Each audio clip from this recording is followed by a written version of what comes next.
Verificado para o regimental de que trata o artigo 52 do Regimento Interno do Conselho de Recursos Sindicatos, o presidente da segunda Câmara do Conselho de Julgamento do Contencioso Antitributario declara aberta esta sessão, aberta a terceira sessão ordinária virtual da segunda Câmara. Passando para a ordem do dia, o expediente de hoje é, com relação à ata, os senhores aprovam a ata, feita já com as observações do Leilson. Aprovo. Pode liberar o áudio. Aprovo. Sim, senhor. Ok, aprovada. Tudo ok, presidente. Aprovado também. Aprovada. Leilson, o áudio. Algumas palavras aí no corretor ortográfico, ele está acentuando cola, então faz só essas pequenas correçõezinhas, tá? Acatada as sugestões propostas por você, Leilson, a ata está aprovada. Com relação às resoluções encaminhadas, resolução do Leilson, do Rafael e o despacho. Ele, ok. Então, está aprovada as resoluções, então. Estão aprovadas, aliás.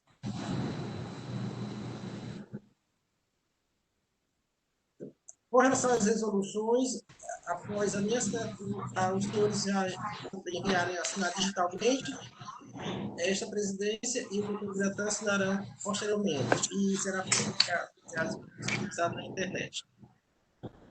Dando início ao nosso expediente, vamos começar com o processo de recurso 174. Processo de recurso 574/16, aí 2015-2033. Recorrente, série de julgamento de instância, recorrido, Indústria e Comércio de Rações Santa Helena Limitada. Relatora conselheira Maria Lineide Silva de Souza. Com quem está a palavra? Bom dia, senhores conselheiros. Bom dia, doutor Biratã. Bom dia, doutora Silvana. E esse processo, como o senhor presidente anunciou, tem como contribuinte a Indústria e Comércio de Rações Santa Helena Limitada. O seguinte relato: omissão de receita identificada através de levantamento financeiro, fiscal, contábil. O contribuinte omitiu receitas sobre operações de saída nos meses de janeiro, fevereiro, março, abril, maio, setembro de 2010, no montante de R$ 262.786, gerando um ICMS de R$ 44.673,71, multa de igual valor. Apresenta como artigo infringido o artigo 92, parágrafo 8º da Lei 2.670, e a penalidade, o artigo 123, 1C, da Lei 2.670/96. Na informação complementar ao auto, que se encontra as folhas 3 e 4, o agente do fisco esclarece que efetuou o comparativo entre as informações da DIEF com as contas Caixa e Banco, e verificou que o saldo de receitas de Caixa e Bancos são superiores à emissão de documentos fiscais para as respectivas saídas. E apresentou uma planilha, contendo esses dados e atribuindo esses valores como omissão de receita. Consta nos autos o mandado de ação fiscal, termo de início, termo de conclusão, consultas aos sistemas corporativos da Cefaz, a declaração de opção de arquivo eletrônico e o CD contendo os dados da ação fiscal. Isso se encontra as folhas 5 a 23 dos autos. O contribuinte apresenta a sua defesa tempestiva, quem estiver acompanhando, folhas 32 a 47, aduzindo o sede de preliminar à decadência, pois os fatos geradores são de 2015 e a conclusão do trabalho ocorreu no dia 4 de janeiro de 2016, posterior aos 5 anos na forma prevista do artigo 173 do CPM. O auto foi lavrado em 22 de 12 de 2005 e o consciência no dia 5 de janeiro de 2016. Argue as preliminares de nulidade. Erro quanto ao prazo de defesa indicado no auto de infração, que foi de 20 dias, quando deveria ser de 30 dias. Argue ainda erro na especificação da infração quando não informou o inciso específico. No mérito, a defendente argumenta que é uma usina de algodão. Compra o caroço de algodão, extrai o óleo, que é o produto, e vende. O que resta da extração do óleo, que é chamado torta de algodão, é considerado resíduo. Também é ensacado e vendido. A torta de algodão é uma mercadoria isenta, nos termos do artigo 6º do Decreto 24.569/97. Por sua vez, a alíquota do ICMS no óleo de algodão, nas operações internas, é de 12%, de acordo com o artigo 55, 3b do regulamento do ICMS. Desta feita, se fosse admitido que a apuração está correta, o que não faz, o cálculo do imposto ainda assim estaria errado, que aplicou a alíquota de 17%. Apresenta uma planilha, a folha 44, demonstrando a inexistência de omissão de receita na totalização do exercício de 2010. A maior parte da receita da autuada é de mercadoria isenta. O caroço de algodão rende, em média, só 10% de óleo de algodão. O restante corresponde à torta de algodão, que é um subproduto isento de tributação. Desta forma, também, se tivesse algum imposto a ser cobrado, deveria ser 10% do valor apurado, aplicando-se a alíquota de 17%. E isso ele apresenta de forma alternativa. O processo é encaminhado para julgamento, e o julgador de primeira instância decide pela parcial procedência com os seguintes argumentos. Inicialmente, o julgamento está aí nas folhas 61, 67 dos autos. 67 dos autos, né?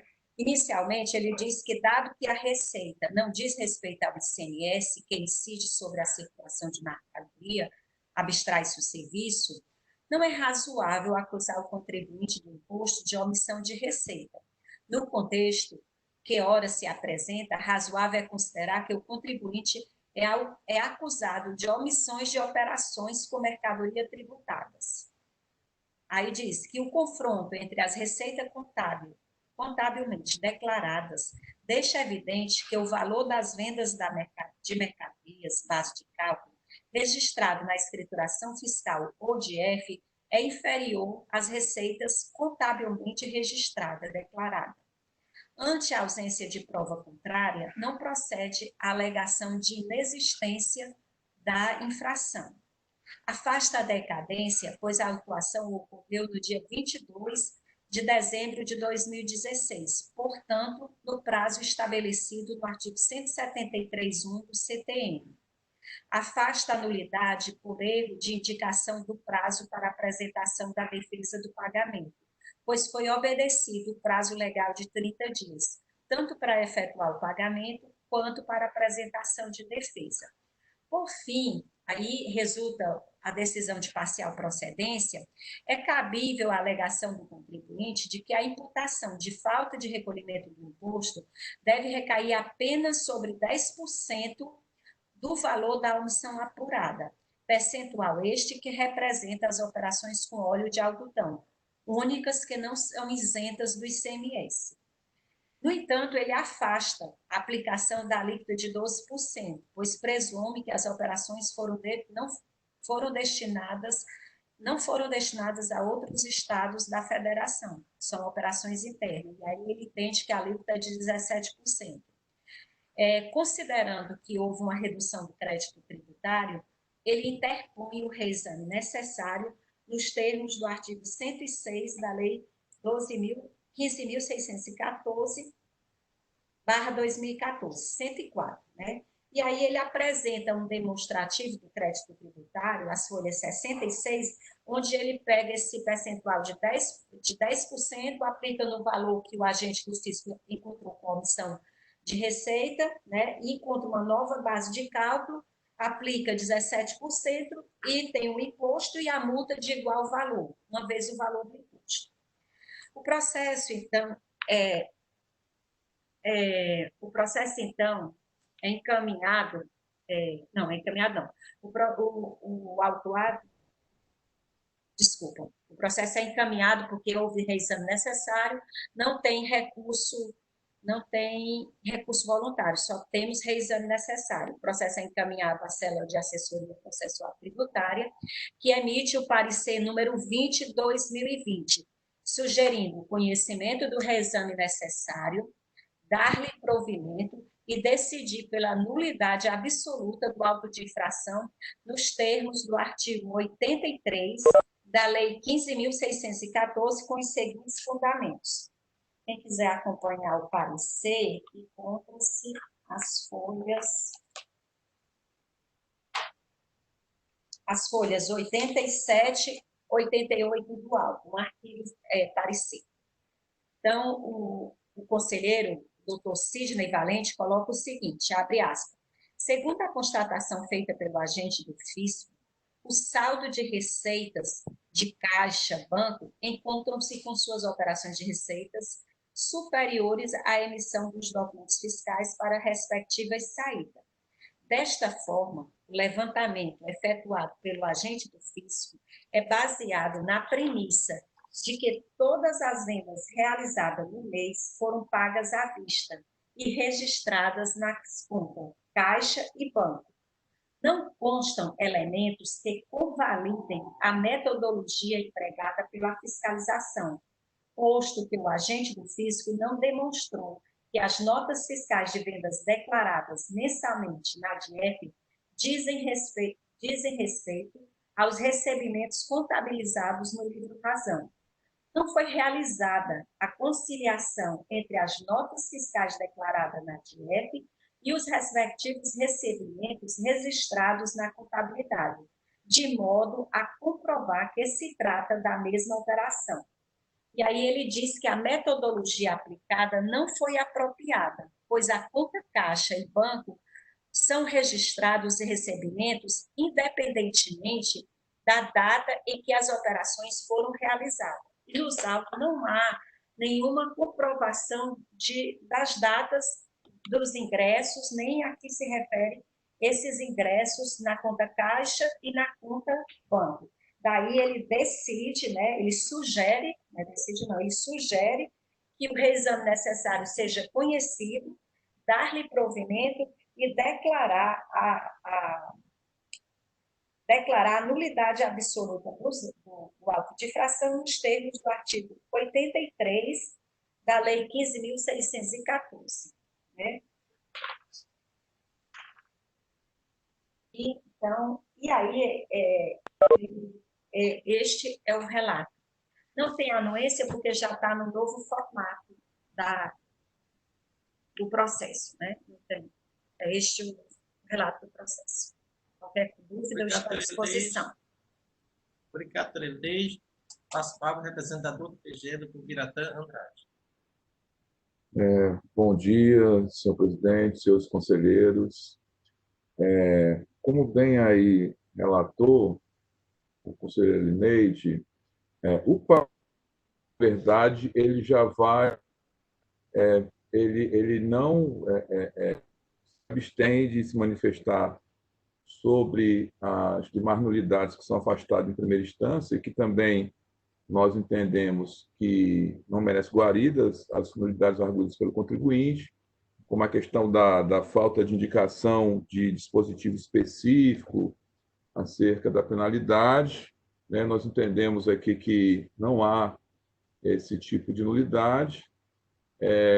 Também não adentra a questão, por exemplo, porque no julgamento de primeira instância, o julgador ele considerou apenas 10%, né, das operações, e do percentual de omissão, ele considerou 10%, que ele entendeu que seria aquilo tributado. Né?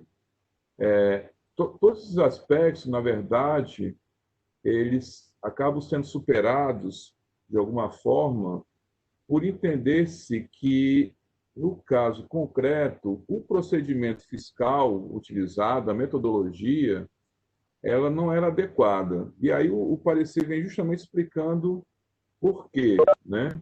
E aqui eu vou pedir licença novamente para ler algumas passagens do parecer nesse ponto que ele é bem esclarecedor, né? Como se vê, o levantamento fiscal elaborado pelo agente autuante baseia-se na premissa de que todas as vendas realizadas no mês foram pagas à vista, né? Esse é um aspecto bem ressaltado, e registradas nas contas caixa e banco. E aí, a partir daí, fez o confronto, né, dos recebimentos registrados nas contas com as vendas mensais declaradas a Cefaz por meio da DIEF, chegando à omissão de receita. Aí vem a explicação. Como se sabe, na conta caixa e banco são registrados tanto os recebimentos oriundos de venda à vista, realizados no mês, como recebimentos provenientes de vendas a prazo, efetuados inclusive em períodos anteriores. Daí porque não é possível afirmar, no presente caso, que todos os recebimentos registrados no livro Razão tenham sido referentes às vendas realizadas no mesmo mês, né? Então, ele fala aqui, inclusive, da não realização de conciliação entre as notas fiscais declaradas na DIEF e os respectivos recebimentos registrados na contabilidade. E diante, então, dessa inconsistência da metodologia empregada, né, é que o parecer ele entende que o procedimento, portanto, tem uma nulidade. A metodologia realmente ela não é eficaz, ela não é válida para se apurar essa omissão. Essa omissão ela pode ter ocorrido, mas a metodologia em si ela não consegue expressar exatamente essa omissão pelas inconsistências aqui relatadas, de forma que o parecer com o qual eu concordo sugere a nulidade do auto de infração em razão da metodologia empregada. Então, são essas considerações, senhor presidente e senhores conselheiros. Obrigado, Biratã. O processo está em discussão. Os conselheiros que desejarem se manifestar, sinalize os candidatos no... Presidente, me permita aqui fazer um questionamento à relatora. Um dos argumentos levantados aqui na defesa é com relação à decadência, né, do ato, né? A gente vê aqui que o auto de infração foi lavrado ainda em dezembro, como a senhora bem falou, né? Mas me parece que, segundo a defesa, a ciência desse ato só aconteceu no exercício seguinte, né? Embora o encerramento da ação fiscal tenha ocorrido ainda dentro do exercício de 2015, mas me parece que a ciência do lançamento só ocorreu em 2016. Seria isso mesmo, conselheiro? Presidente, libere o áudio. Presidente, estamos sem áudio. Desculpe. O auto de infração foi lavrado no dia 22/12/2015. Portanto, ainda dentro daquele prazo de 5 anos, né? Foi remetido no dia 23 de dezembro de 2015, que é o prazo que a gente tem para fins de ação fiscal, não é isso? E a ciência foi tomada no dia 4 de janeiro de 2016, ou seja, no exercício já subsequente. Essa foi uma coisa que passou o julgador de primeira instância, ele afastou, tendo como base a data da lavratura, e não a data da ciência do processo. Certo? Então, a ciência mesmo, né, que em termos de questão de decadência, já foi E isso contando o prazo a partir do 163.1, se precisar, né? Porque os fatos geradores são de 2010, 2011, 2012, 2013, 2014 e 2015. 2015. Perfeito. Certo? Tem isso, e nós teríamos também alguns aspectos de ordem de matéria. Né? Isso. De matéria ainda, assim, se isso seria uma nulidade ou uma improcedência. E aí, porque, na realidade, há uma análise, para você chegar a dizer que a metodologia está errada, você faz uma análise de mérito do Estado, né? E como está aquele aquele artigo do doutor Leilson, não se viu tanto de subsídio naquela época, né? E a gente tem dado atenção a isso.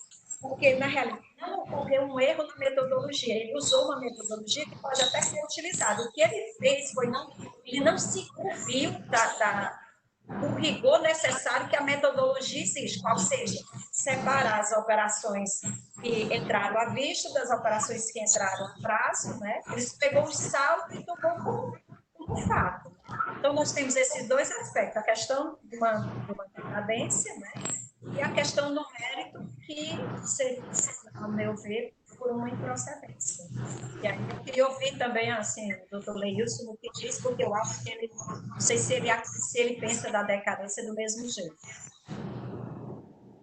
Só pontuar sobre você. Com essa decadência, eu acho que, sinceramente, essa análise, neste momento, tendo em vista que ou vai para improcedência ou para nulidade. Então, contempla todo o lançamento. Eu acho assim. E se for decadência, vai ser parcial. Então, não seria parcial, não. Seria total. Total? Total. Mas, assim, eu acho que, se avançando na metodologia da unidade, talvez seja mais abrangente do a improcedência. A decadência em si. Doutor Leilson, com a palavra. Presidente, eu ia comentar a respeito da decadência. Eu não vejo nenhum problema com relação à decadência, porque, como todos sabem, eu defendo a forma como é feita, com base no artigo 173.1 aí do CTN, combinado com o 149. Então, para mim, estaria superada essa questão. Mas, como foi bem dito, eu acho que a questão de fundo aí é saber se trata de improcedência ou de nulidade. Eu penso que se trata de improcedência também. E por que eu penso? Eu vou discordar um pouco só de alguns aspectos do parecer do Sidney. Quando ele diz que a metodologia é falha. Não, a metodologia não é falha. Você pode, sim, fazer comparativo entre os lançamentos contábeis que estão lá na conta caixa e bancos com os CFOPs de vendas que estão escriturados lá na FD ou na DF, ou você pode fazer o comparativo entre os lançamentos contábeis que estão na conta contábil receitas de vendas com as notas fiscais escrituradas na FD ou na DF. Porque, na verdade, a conta caixa e bancos aí é o espelho, é a contrapartida da conta contábil receita de vendas. Quando você vende uma mercadoria, 3 aspectos são verificados nos lançamentos contábeis. Primeiro é a questão do ingresso do dinheiro no caixa, não é isso? Ingressou o dinheiro no caixa, esse dinheiro foi decorrente de uma venda, então a contrapartida é a receita dela. Outro aspecto é você dar baixa nos estoques daquela mercadoria, fazer os lançamentos contábeis frente aos estoques. E o terceiro aspecto é você tratar os lançamentos contábeis referentes ao ICMS. ICMS é recuperar, o ICMS sobre vendas. Então, assim, se a conta caixa e bancos é o espelho da conta receita de vendas nessa operação de vendas, você pode sim também fazer esse comparativo com a conta caixa e bancos. A falha aí no levantamento fiscal foi da não minudência lá na conta caixa e bancos, de se verificar se aqueles ingressos naquele mês em que ele fez o comparativo com as notas emitidas, se esses ingressos já eram de vendas decorrentes daquele mês, né? Porque poderia ter havido ingressos lá de vendas anteriores, a vendas a prazo, 1, 2, 3 vezes, de cartão de crédito, etc, etc. Então, o problema que eu vejo aí é vício material mesmo. Não temos elementos para dizer que houve precisão na acusação fiscal do auditor. Ele não trouxe elementos comprobatórios para dizer que realmente, efetivamente, ocorreu a infração. Não vejo vício de forma, não, de vício de metodologia, não. Eu vejo aqui, ele utilizou uma metodologia correta, que é comparativa entre contas contábeis com a escrituração fiscal, só que ele não fez a minudência que era necessária e obrigatória de verificar esses lançamentos contábeis ou no livro diário ou no razão analítico. Me parece que ele pegou só o razão sintético, pelo que está descrito nas informações complementares, parece que ele pegou razão sintética, viu o saldo da conta lá e fez comparativo. Quando, na verdade, era para ele ter ido no razão analítico, se a empresa não tiver razão analítica, fizer escrito contábil sem razão analítica, e ter ido lá no livro diário e verificado lançamento a lançamento contábil nessa conta naquele mês. E verificar, separar o que era oriundo de ingressos de vendas de meses anteriores com ingressos de vendas dos meses em que ele detectou a diferença com as notas fiscais. Então, assim, eu também concordo plenamente com eu acho que é de invalidade mesmo jurídica, a decadência até perde sentido na discussão, tá? Embora eu acho que está correto o entendimento do julgador de primeira instância, ao afastar pelo 173.1, mas ela perde sentido, porque é invalidade jurídica mesmo, do lançamento aí tributário. Obrigado, doutor Leilson. Estão inscritos doutora Elineide e doutor Wander. Doutor Wander, a gente tinha pedido primeiro a palavra. Então, doutora Elineide, em seguida, doutor Wander. Depois também eu passo para o doutor Biratã para fazer algumas observações. Eu concordo plenamente com quando o Leilson fala da questão também do mérito. Agora, doutor Leilson, se o senhor olhar aí, a contagem que eu estou fazendo é no 173.1. São cinco anos e o prazo do 173.1 ele se finda no dia 31 de dezembro, devendo esse prazo para fins de decadência ocorrer a ciência do contribuinte. O nosso artigo lá do decreto, que conta para fins de conclusão da ação fiscal, ali é um prazo para dar para a conclusão, efeitos ao termo de conclusão. Mas a decadência não, a decadência se rege pelo 173.1 do CTN. Inclusive, isso já foi até discussão na Câmara Superior. E esses 5 anos, aqui é só para deixar claro para os demais, embora o processo possa ser uma improcedência, uma decadência, os 5 anos está sendo contado no 173.1, porque o contribuinte só toma ciência da lavratura do auto no dia 4 de janeiro de 2016, ou seja, após 5 anos do prazo estabelecido no 173.1, que teoricamente iria até o dia 31 de dezembro, na prática a gente sabe que vai até o dia 29 ou 30, que são os dias úteis, né? Mas como o correio funciona, né?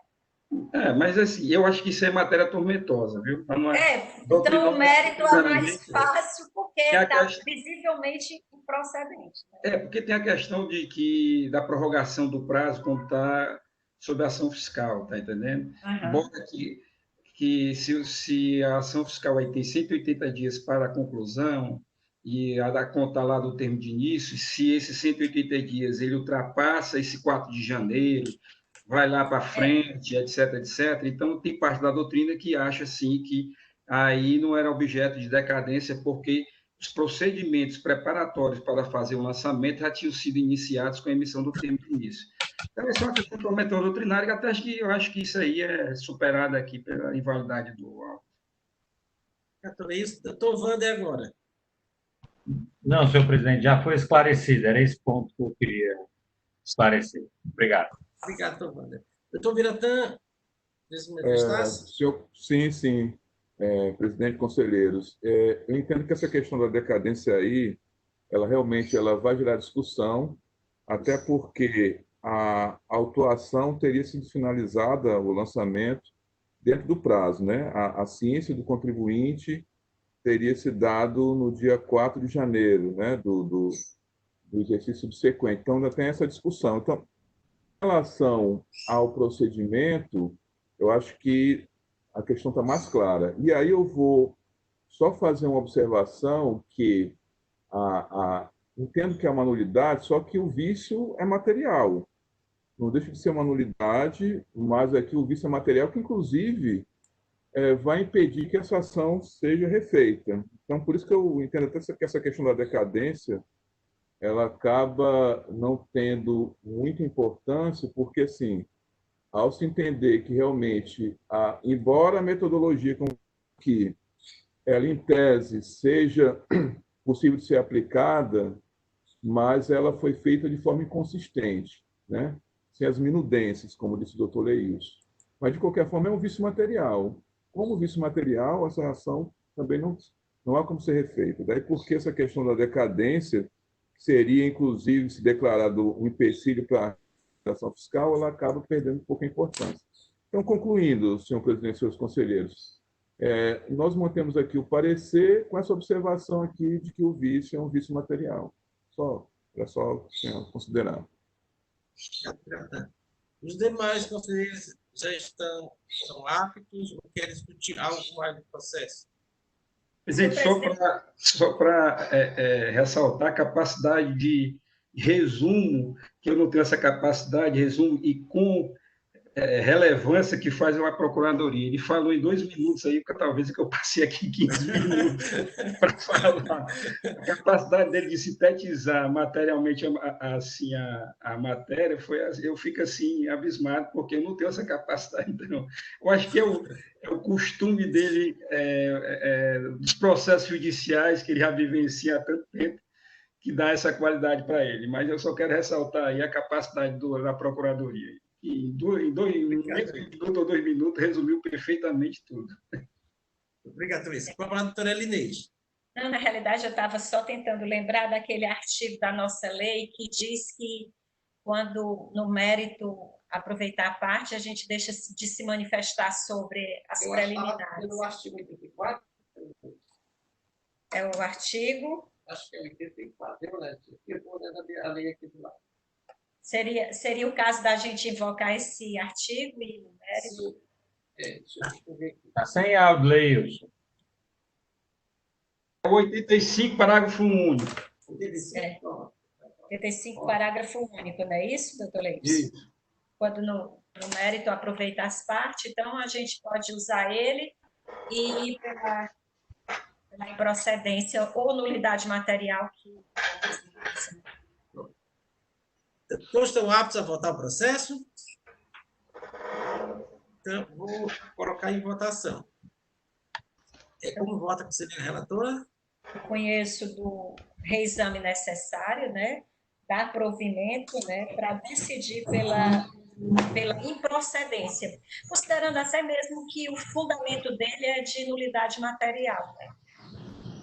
Pela improcedência. Contrário ao parecer do TGE. Não, acho que é do mesmo jeito, né, doutor Biratã? O senhor também, né, também? Não, Doutor Biratã é que quando ele fala nulidade... É nulidade, só que declara que é por vício material. Que acaba o mesmo efeito na prática, né, da improcedência, mas, assim, tecnicamente falando, eu acho mais adequado que essa nulidade mantenha a nulidade e deixando claro o registro que o vício é um vício material, perdão. Doutora Elineide, vai ser pela improcedência ou nulidade? Eu vou pela improcedência mesmo, porque assim, termina sendo a metodologia pode ser utilizada, só que tem esse então é contrário ao parecer do TGE. Seguindo, votado, doutor Henrique Gereissati. Presidente, eu me acosto aí à conselheira Elineide, né, invocando aí o parágrafo único, né, do artigo 85, como ela bem colocou, né, quando o mérito preceder a questão, a gente já vai diretamente para o mérito, não é isso? Isso. Doutor Rafael Souza. Igual. Com a relatora, senhor presidente. Aproveitamos o debate, viu? Mas com a relatora. Doutor Wander. Com a relatora, senhor presidente. Doutor Marcos. Com a relatora. Presidente, com a relatora, mas eu acho que a gente não deve concluir contrário ao parecer da PGE, não. Eu acho que a gente pode dizer que é diferenciante da decisão, da terminologia utilizada pelo parecer da Procuradoria do Estado. Só a com os mesmos fundamentos, né? Os fundamentos foram iguais, só a terminologia que foi diferente. Com os fundamentos da PGE. Seria contrário ao parecer da PGE. Seria... Porque, na realidade, é a mesma coisa. Agora, só diferenciando da terminologia empregada pela Procuradoria. Não sei se o doutor Bigatã concorda. Sim, eu concordo. Até porque, na prática, você está invalidando o lançamento. Você invalida por vício material, por vício formal. Né? Isso. Então, você toma a questão de terminologia mesmo. Eu acho que o doutor Leu, sua observação é bem pertinente. Com os fundamentos da PGE. Então, a segunda Câmara de Recursos Tributários, por unanimidade de voto, conhece o recurso de revisão necessária de recurso, dá provimento para modificar a decisão, para reformar a decisão e declarar a improcedência da autuação por erro na metodologia, né? E com os fundamentos e parecer da outra PGE que verificou esse tempo de vício material no lançamento. Esta decisão. A ata, quando for convidada, os senhores verificam os termos utilizados. Certo. Está encerrada a votação deste processo. Dando seguimento ao nosso expediente, passamos para o processo de número 2 da pauta, que é o processo de recurso 1.1736/2016, aí 2016-00003, recorrente Sérgio João de Cristância, recorrido a Pinheiro Comércio e Construção Limitada, relator doutor Leilson Oliveira Cunha, que está acabado. Estamos sem áudio, doutor Leilson.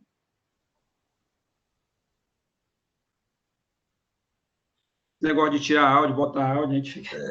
Renovando, bom dia a todos.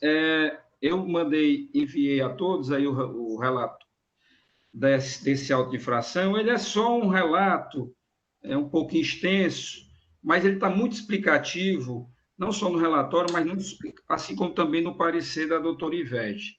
Eu vou ler aqui, eu fiz um resumo, né, de todo o caminho processual e eu gostaria que todos ficassem atentos, que se ficar atento, vai entender perfeitamente, embora que ele seja um pouquinho extenso, todo o trâmite processual, mas vai se entender perfeitamente o que ocorreu lá na autuação.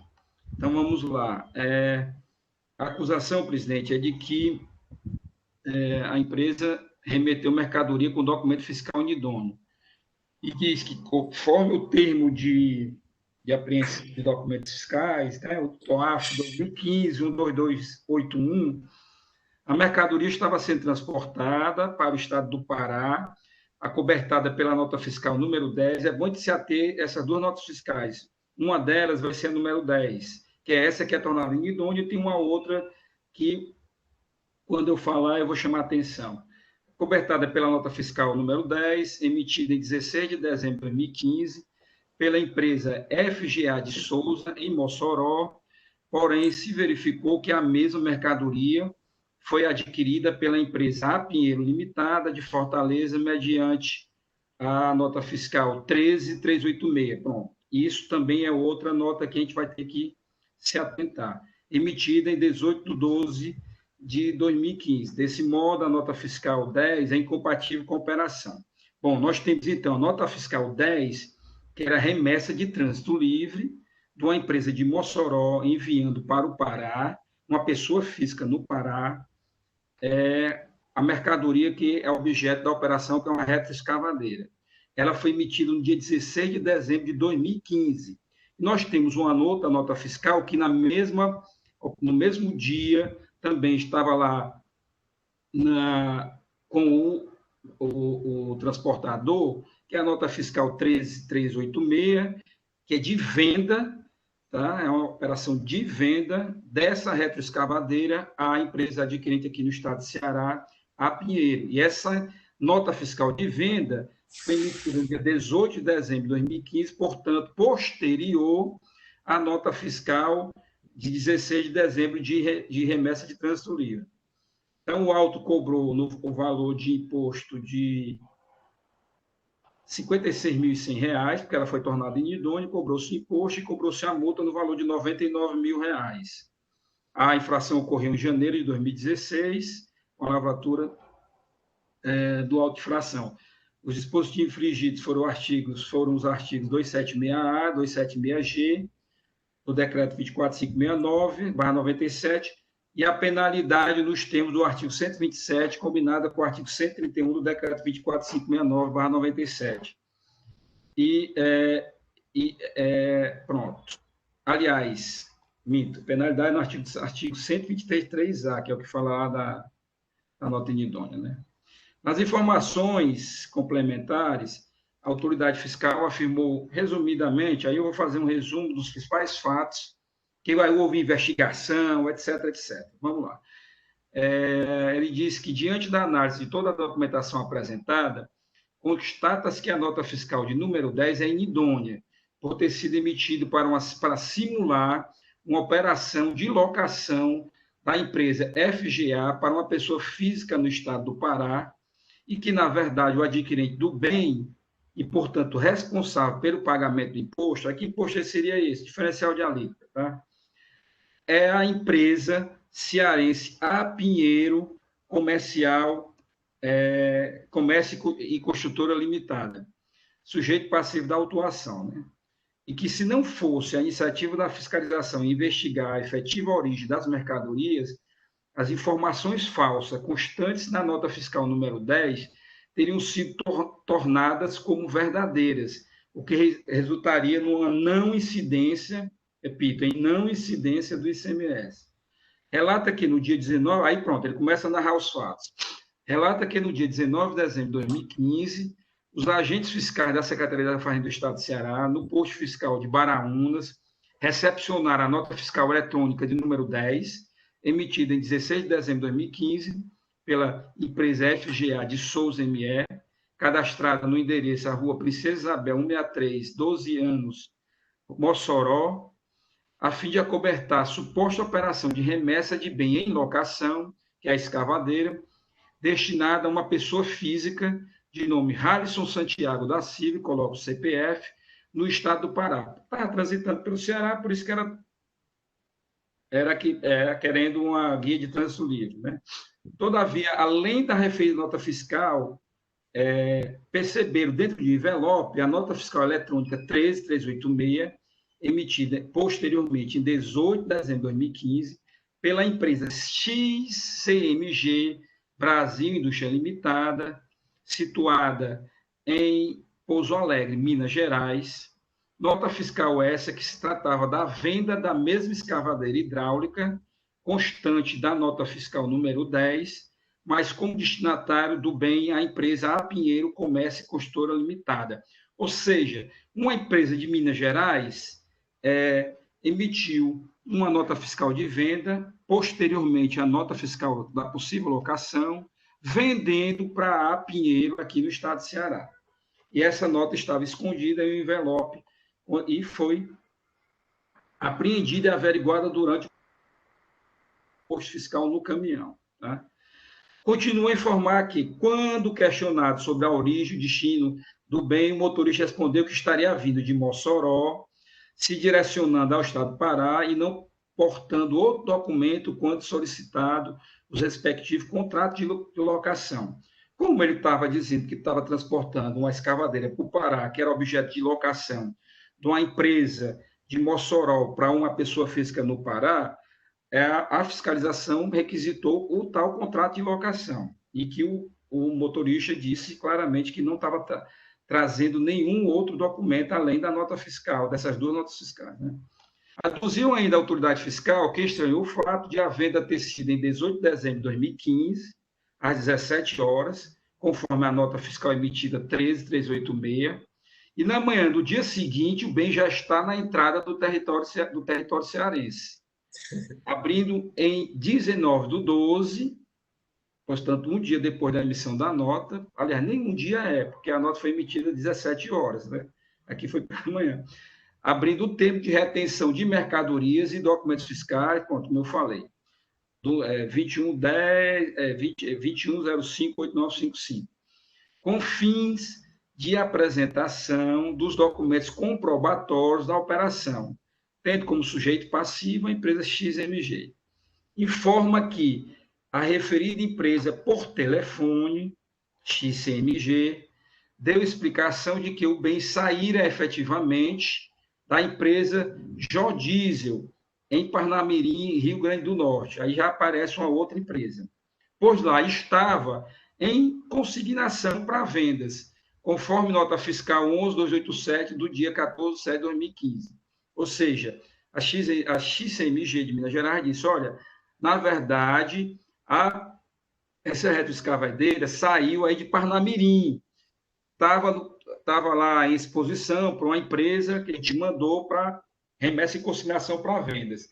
Então, essa empresa vendeu essa mercadoria para a Pinheiro. Aí ele diz, e que foi feita a devolução simbólica pela Jodiesel, já que não é a transação triangular de remessa em consignação, quando a venda efetiva, o consignatário ele deve emitir uma nota de devolução de remessa simbólica e a empresa XMG lá deveria emitir uma nota fiscal de venda, que foi a de essa 13386, que é de 18/2/2015. Pronto. E diz também que a XMG diz que afirma desconhecer a suposta transação entre as empresas A Pinheiro e a empresa FGA de Souza, né? Essa empresa que diz que estava remetendo essa retroescavadeira para uma pessoa física no estado do Pará. Então, aqui vendeu, efetivamente, diz que desconhece essa operação.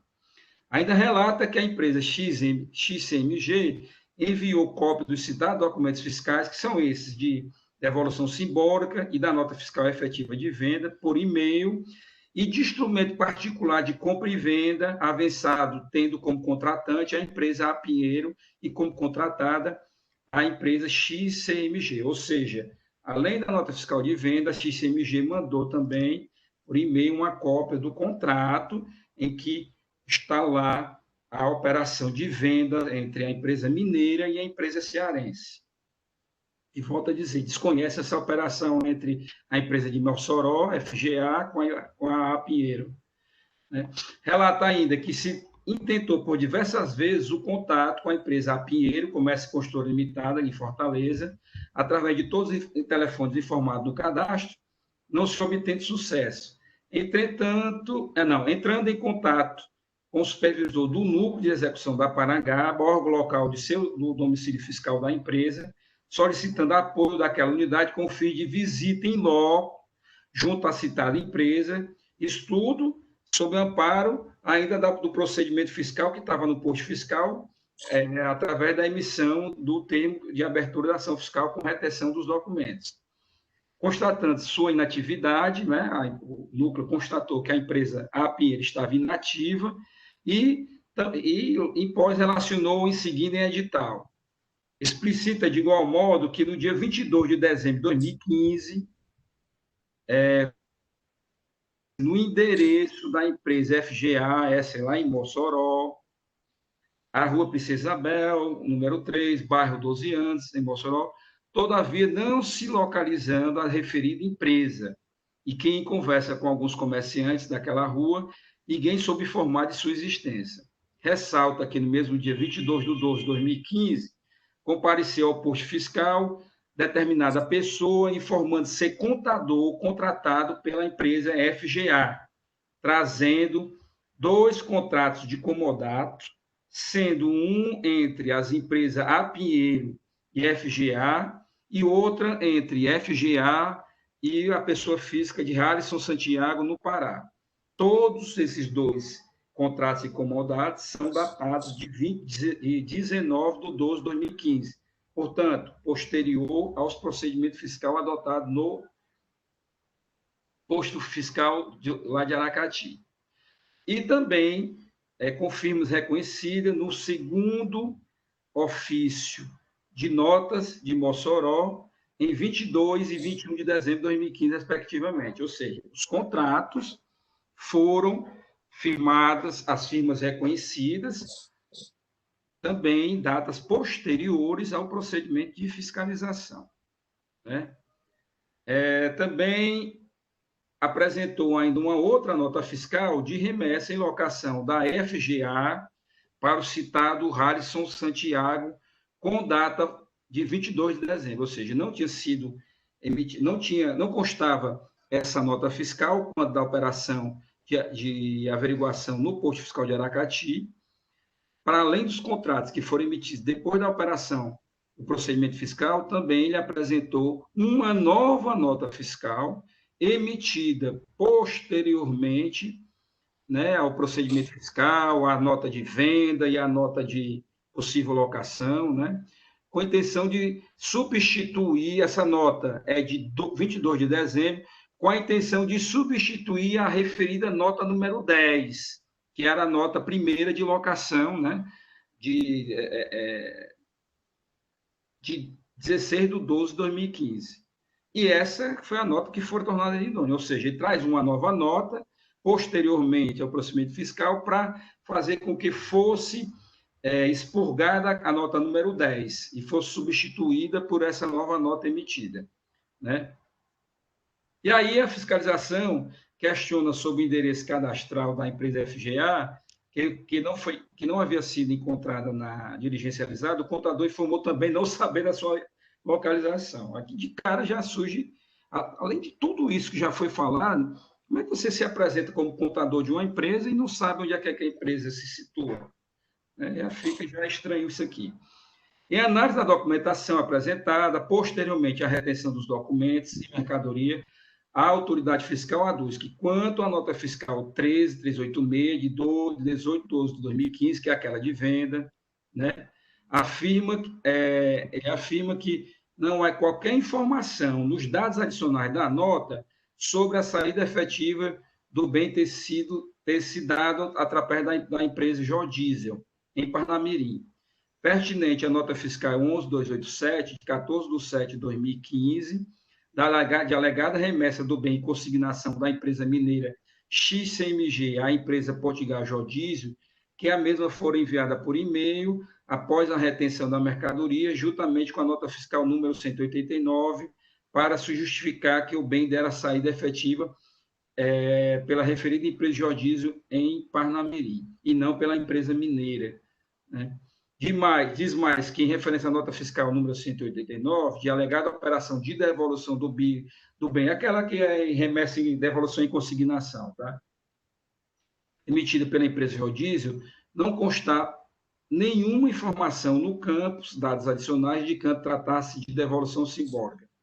E quanto à nota fiscal 1612, nota fiscal número 10, de 16 de dezembro de 2015, objeto da autuação para cobertar uma suposta remessa em locação pela empresa FGA de Mossoró a uma pessoa física, Harrison Santiago da Silva, no Pará, ressalva que o valor desta nota fiscal é 200 mil, diferente, portanto, do valor real do bem descrito na nota fiscal de venda 13386, que era de 330 mil.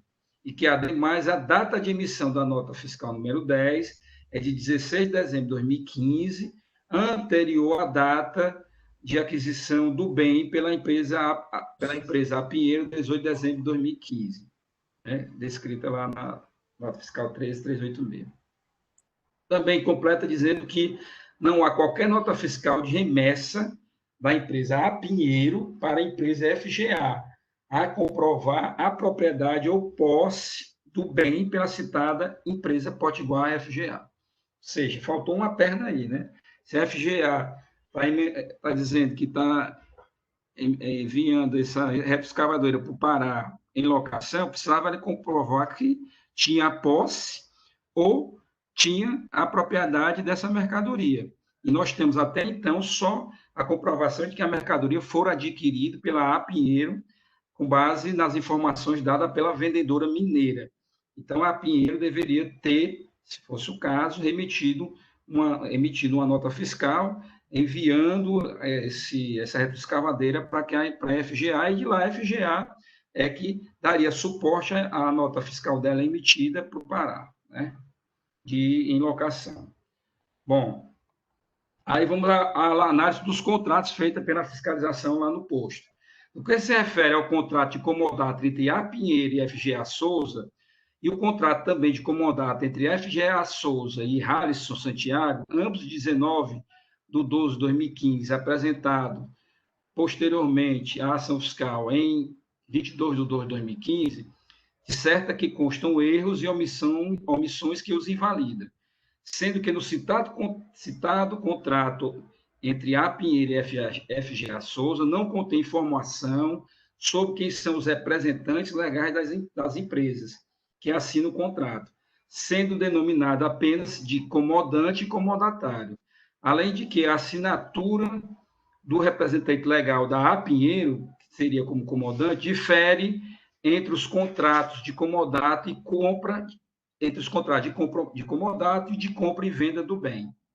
Né? Aquele é apresentado pela empresa XMG, que além da nota fiscal de venda, ela também, por e-mail, remeteu esse contrato de compra e venda. Então, as assinaturas não batem. Relativo ao segundo contrato de comodato entre FGA, Souza e Harrison Santiago, o reconhecimento das firmas no segundo ofício das notas de Mossoró também se dera no dia 21 de dezembro, portanto, após o início da ação fiscal, e, ademais, não havendo a informação sobre quem é o representante legal da empresa FGA Souza, definindo-o apenas como comodante. Ao final, complementa que no dia 25 de dezembro de 2015 foi feita a alteração do sujeito passivo no termo de retenção 2015-8955, sendo imputada a responsabilidade ao sujeito A Pinheiro Comércio e Construtora Limitada, que, expirado o prazo de 3 dias do termo de retenção, contados a partir do dia 28 de dezembro, lavrou-se o presente auto de infração no dia 2 de janeiro de 2016. Designado com a autuação, o contribuinte interpõe impugnação fiscal, tendo a autoridade julgadora decidido pela nulidade por ofensa ao princípio do contraditório e da ampla defesa, acatando os argumentos da impugnante, entendendo que a autoridade fiscal, diante dos indícios, deveria ter dado a espontaneidade para a mesma prestar eventuais esclarecimentos ou fornecer elementos sobre a matéria em questão. Afirma ainda que a autoridade fazendária deixou de registrar lá no sistema Cometa, ou Citran, né, na época, a nota fiscal idônea de venda número 13386, em operação de aquisição interestadual do bem e do ativo imobilizado, que foram desconsideradas pela autoridade fazendária após eleger ao status de documento principal objeto da autuação a outra nota fiscal de número 10, de remessa de bem para alocação, relacionada a operações entre terceiros. Bom, assim considerada, entende que a nota fiscal 13386 de venda é idônea e preenche os requisitos fundamentais de validade e eficácia e que não havia óbitos para fiscalização registrá-la no Citran, identificando a empresa A Pinheiro, contribuinte cearense, como responsável a tributar. Razão da decisão de nulidade, foi interposto o devido reexame necessário, com base no artigo 104 da Lei 15.614/2014. A assessoria processual tributária manifesta pelo retorno do feito à instância monocrática, aduzindo, em resumo, que o agente fiscal descreveu de forma minuciosa os fatos e circunstâncias e tendo embasado com prova todas as informações necessárias que levaram à conclusão de que a nota fiscal número 10 foi emitida em 16/12/2015 para simular uma operação de trânsito livre com a natureza da operação de remessa de bem em locação originada de Mossoró, com destino à pessoa física do Pará. Reforça que a ação fiscal foi desencadeada em razão de ter o agente do fisco se deparado com outro documento fiscal, a nota fiscal NE 13386, guardado no envelope, emitido em 18 de dezembro de 2015, na qual acobertava o mesmo bem descrito na nota fiscal número 10, uma vez que se referia ao bem identificado com o mesmo modelo e chassi, né, a escavadeira hidráulica esteira, e que o mesmo bem estava sendo objeto de operações diferentes, vez que a nota fiscal número 10, emitida em 16 de dezembro de 2015, se referia à remessa de bem para alocação, cujo emitente é contribuinte do Rio Grande do Norte, e o destinatário é pessoa física do Pará, e a nota fiscal 13386 foi emitida em 18 de dezembro de 2015 por contribuinte de Minas Gerais, com venda destinada a contribuinte no Ceará.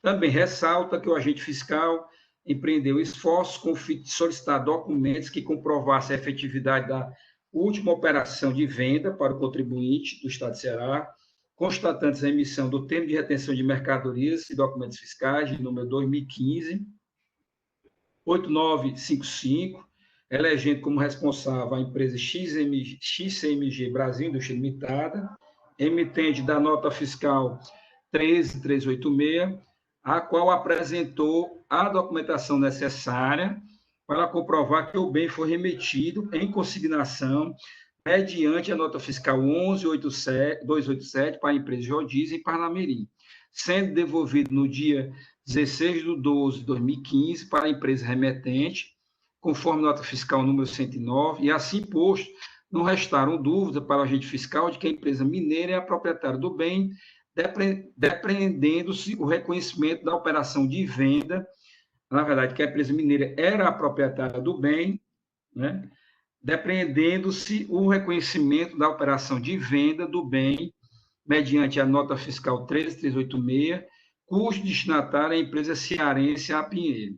Todavia, complementa que, no tocante à nota fiscal número 10, depreende-se que as provas justificativas apresentadas pelo representante da empresa FGA Mossoró, né, o autodenominado contador, que apresentara 2 contratos de comodato e a nota fiscal de número 22, datados posteriormente ao início da ação fiscal, na tentativa de embasar a operação de remessa em locação do citado bem, são insuficientes para validar a operação e o documento fiscal de número 10. Acrescenta que a fiscalização não elegeu a nota fiscal número 10 como principal para desqualificá-la. O que ocorreu de fato é que não há suporte comprobatório para validar a operação nela declarada, uma vez que o remetente, ou seja, a FGA, não comprovou a posse ou propriedade do bem e, pelo contrário, a documentação apresentada pela empresa mineira, que era a vendedora, foi suficiente para ratificar a operação de venda, mediante a nota fiscal 13386, cujo adquirente é o sujeito passivo da autuação.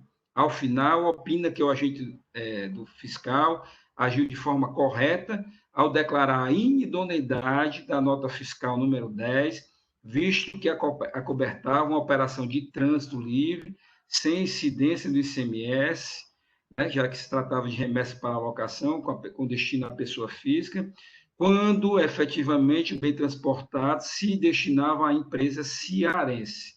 Daí ela ter falado em simulação antes. Parecer foi... aí o parecer agora fica a cargo da apreciação da Procuradoria-Geral do Estado. Presidente, em síntese, são essas informações e fico aqui à disposição qualquer dos conselheiros da Procuradoria no sentido de esclarecer mais algum fato que eu não tenha colocado aqui no relato. Obrigado pelo isso, pelo relatório, foi muito claro. Acho que todos compreenderam bem o que ocorreu de fato nessa operação. Com a palavra, o doutor Piratã, do Procurador do Estado. Obrigado, senhor presidente. Renovando aqui meu cumprimento a todos. E inicio fazendo uma observação de que o julgador de primeira instância foi até injusto com o auditor fiscal quando ele disse que realmente não tomou as medidas necessárias, as precauções, porque, sinceramente, o auditor fiscal aqui ele foi bem diligente, com lavratura do termo de retenção, né, que é o instrumento apropriado para averiguação, com as diligências em loco nas empresas que, em tese, estariam relacionadas com as operações, né? Então, assim, houve todo um trabalho todo o cuidado do agente fiscal na apuração dos fatos, tanto sobre o aspecto formal, com a lavratura do termo apropriado, quanto em relação às diligências, né? Inclusive buscando verificar se essas empresas realmente estavam em funcionamento ou não. Então, realmente, você pode até discordar da conclusão do agente fiscal, dizendo que a nota que não é inidônea, enfim, mas você dizer que não houve esse cuidado e que houve um cessamento de direito de defesa, realmente não vejo como acatar essa argumentação. E a doutora Ivete foi muito feliz na manifestação dela, em relação à qual eu concordo, que assim, o fiscal, ele, primeiro, você verifica que tem uma nota no envelope. Provavelmente aquela nota ali, que é a nota da real operação, que é a mercadoria, nessa nota que estava no envelope, a mercadoria era do estado do Ceará, né? Então, assim, só que você apresenta uma nota que tudo indica que está a simular uma operação de trânsito livre, justamente para não se falar em imposto, inclusive com uma alocação, se investigou aqui, e, a meu ver, uma alocação inexistente, porque até o contrato aqui, que foi trazido a destempo, ela tem inconsistências. Então, a partir daí, iniciou-se uma investigação justamente dentro dessa nota fiscal que estava dentro do envelope, e se chegou à conclusão de que, de fato, a proprietária da nota fiscal é a empresa lá de Minas Gerais, né? E, enfim, a partir daí, com todas as informações, aqui estou falando de forma bem resumida, porque o relator, o doutor Leio, realmente expôs aí de forma bem didática, bem clara, eu estou apenas fazendo um resumo aqui, até para concordar com a manifestação do parecer. Então, assim, dizer que, de fato, se constata, por todos os elementos aqui levantados, de que essa nota fiscal aqui, a número 10, é uma nota inidônea. E aí, permita o conselheiro ler isso, me parece, só confirmando, houve, então, um termo de imputação de responsabilidade, né, a partir do momento que se verificou essa inconsistência, em nome da empresa Pinheiro, que aí, se realmente, no caso aí, dentro de todos esses fatos aí que se apurou, se constata realmente o envolvimento e a responsabilidade dessa empresa nessa infração. Daí porque eu entendo realmente que foi adequada essa imputação de responsabilidade à empresa Pinheiro na presente situação. Enfim,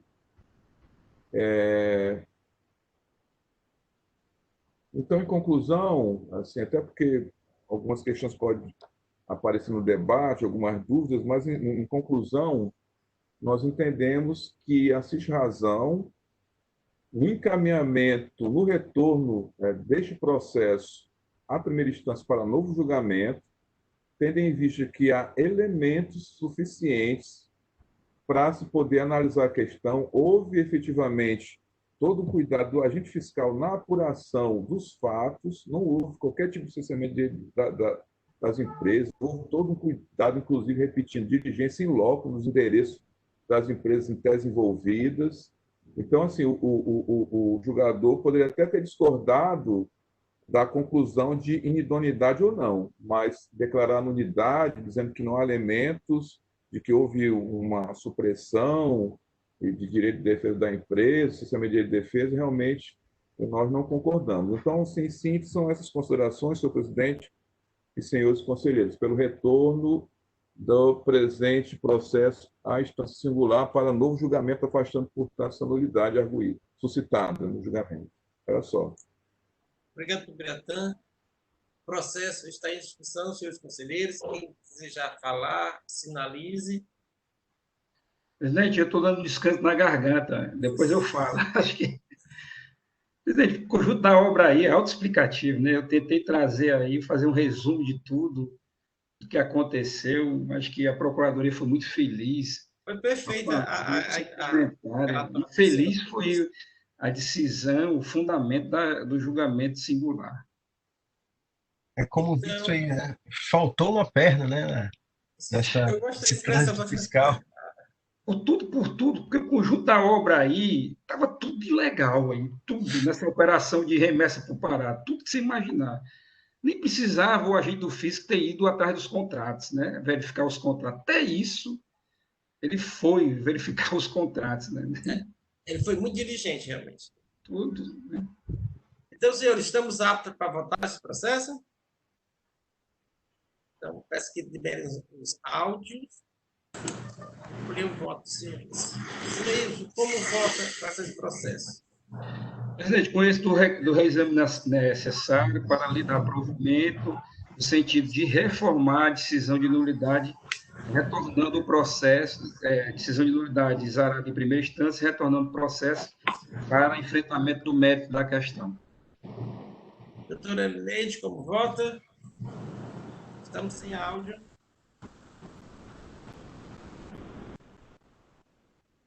Com o relator. Doutor Henrique? Com o relator, presidente. Doutor Rafael? Com o relator, presidente. Wander? Com o relator, senhor presidente. Doutor Marcos? Com o relator, presidente. Então, a segunda Câmara, após a votação, declara conhecendo o recurso de reexame interposto, dar provimento no sentido de rejeitar a nulidade declarada por instância e determinar o retorno do processo para novo julgamento. Esta é a decisão. Senhores, vamos dar um intervalo de 5 minutos. Obrigada. A nossa reunião. Então, às 10h05 estamos aqui de volta. Ok. Obrigada.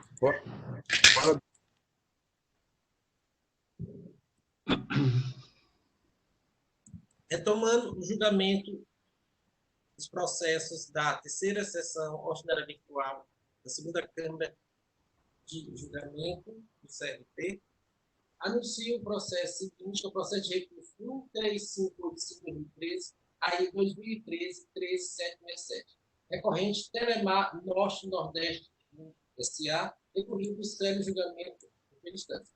Relator doutor Wander Uchoa. Inicialmente, gostaria de lembrar que esse processo é um retorno de perícia e também tinha um pedido de vista da doutora Lineide.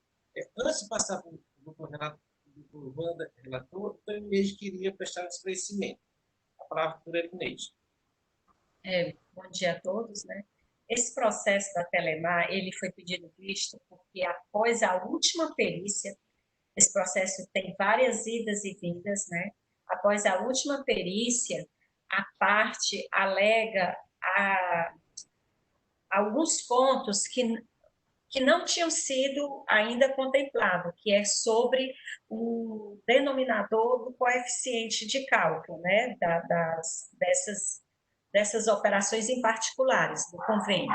E aí eu precisava de um dado da perícia, de números, que, no caso, embora tanto com o processo, tinha sido retirado, e eu não consegui, porque nós tivemos o período de pandemia, né, e alguns contatos com a célula de perícia eu não consegui. Então, eu gostaria que o processo fosse sobrestado, né, para a gente conseguir essas informações para quando colocado em pauta, pode ser até em agosto, se for o caso, porque agora a gente está voltando mais ou menos à normalidade, aí eu teria como apresentar direito esses cálculos que foram suscitados, né?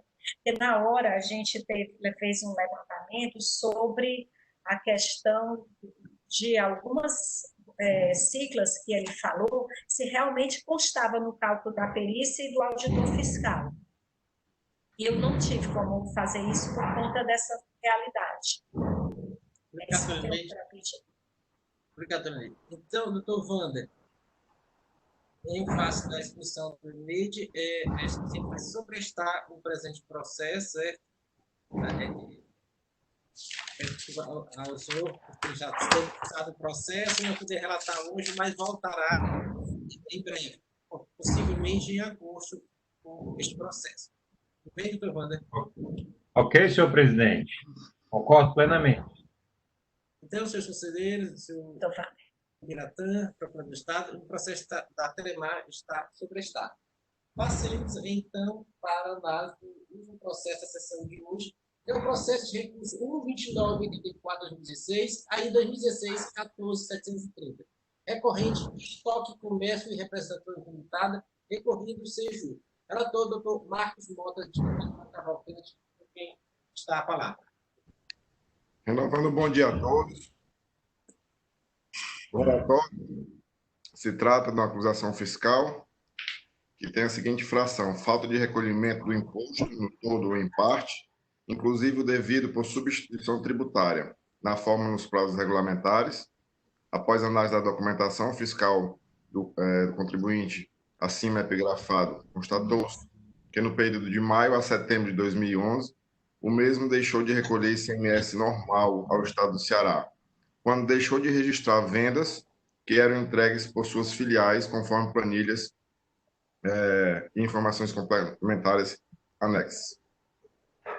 O auto de infração, na folha 2, lavrado no dia 14 de 3 de 2016, fundamentado nos artigos 73, 74, 116, 705, 706, 707, todos do decreto 24.569 de 97, com penalidade de multa prevista no artigo 123, 1C da Lei 12.670 de 96, alterado pela Lei 13.418, com o artigo 879, 1C do decreto 24.569 de 97, no valor de R$ 195.162,53.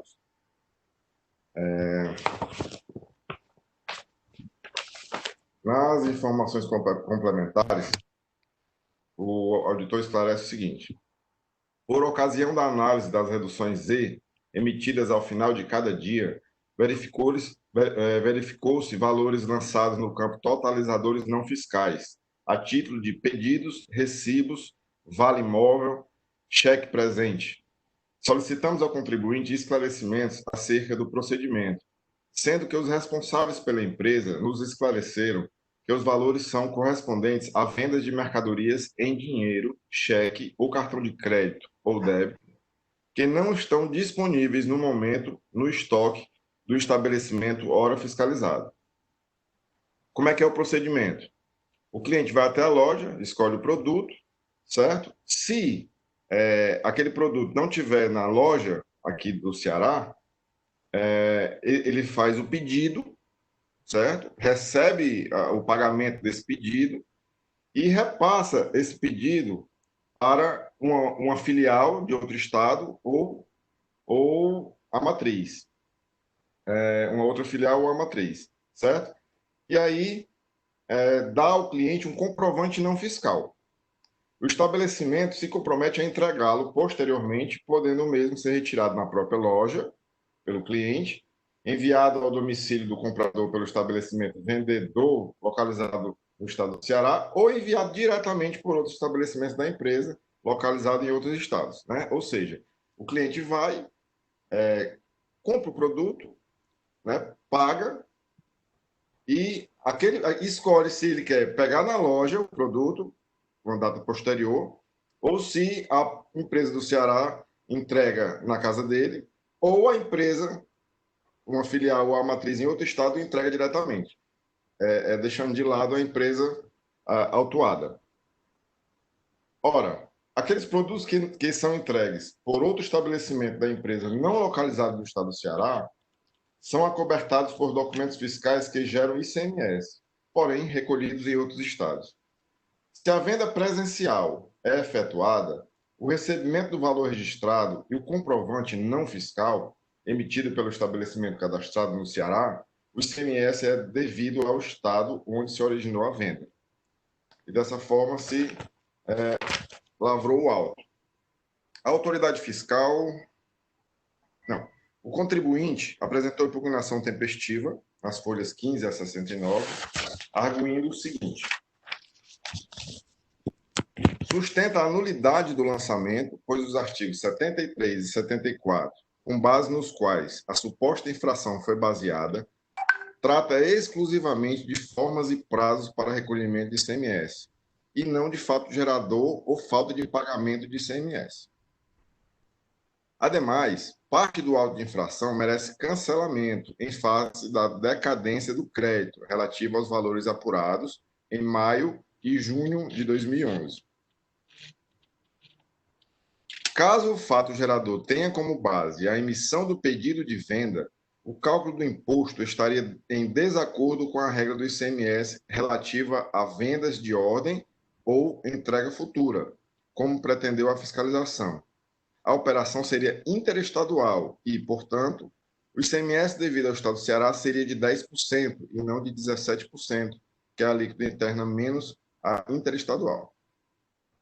A despeito das nulidades suscitadas, a atuação é improcedente, tendo em vista que o fato gerador do ICMS ocorre no local de saída da mercadoria, que no caso se deu por outro estado da federação e foi devidamente recolhido. Os corresponsáveis, eleitos como responsável tributário, não têm motivação legal, nem de fato, uma vez que não há prova nos autos de que os mesmos concorreram com a prática ou se beneficiaram da suposta infração, não se compatibilizando, pois, com o disposto nos artigos 124.1 e 135.3 do CTN. A impugnante tem por objeto a comercialização de mercadorias, com lojas em todo o Brasil, inclusive no Ceará, com as operações de venda e pagamento ocorrendo em uma das lojas, podendo a retirada da mercadoria ocorrer em outras lojas, imediata ou posteriormente, cuja garantia se efetiva pela emissão do pedido de venda ao cliente.